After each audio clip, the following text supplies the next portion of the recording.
Thank you, Mr. President. My question is to the Treasurer. Treasurer, what steps will you take to respond to the recent observation by the New South Wales Deputy State Coroner in relation to the anti-slavery hotline that, quote, demand outweighs capacity, end quote, to ensure that the Anti-Slavery Commissioner has sufficient resources to ensure both that the anti-slavery hotline can operate 24 hours a day, 7 days a week, and that it is clearly advertised to all relevant communities? The Treasurer.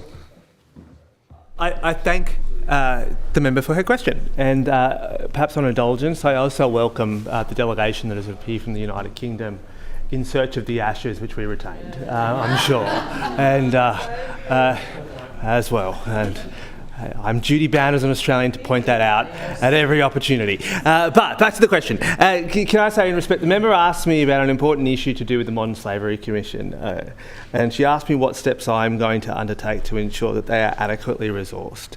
I will say to the member that, of course, this government will always look to see what we can do to ensure that we are stamping out modern slavery wherever we see it, to the extent to which we can, in proportion to the responsibilities that we bear. As for the particular resourcing issues of the Commissioner as well, I'm aware that all Commissioners obviously do have examples like this, and so I'm very happy to engage with the member on this particular issue and with the Commissioner as we go about making decisions. As I made reference in last week in respect to another matter, we are on the verge of the intense phase of budget preparation, so we will always look to see what more we can do. But I would also just remind the member that when it comes to dealing with modern slavery, this has been an issue in which this House has led not just this state and the nation, but a lot of the world in how we've done it. And that's in large part to the work that lots of people across both sides of the aisles have done.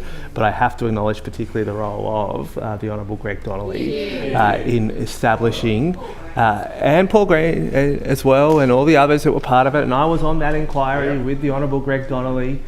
That did do a lot of the work on the design of that piece of law that gave rise to the creation of the Commission's office. So this is an area which I am somewhat familiar with. I'm happy to get myself across, but as always, I'm not going to be making the budget in question time. I'm certainly not going to be giving guarantees when it comes to funding, and but I'm looking forward to Budget Day, in which we'll be able to talk more about it.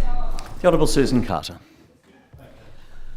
I'm pleased that the Treasurer is taking this seriously, because it is a fundamentally important issue, and frankly, it's not new. We knew at budget estimates last year that the hotline, which is a statutory obligation, part of the legislation that you spoke of the design, the hotline is part of that statutory obligation.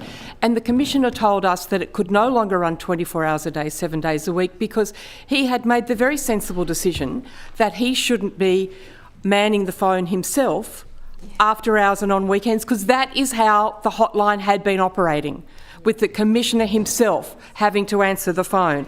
What we know from the coroner's report is the awful price that is paid when a hotline like this is not available, because this was an inquest into the death of somebody who appears to have been kept in modern slavery conditions and felt they had nowhere to go.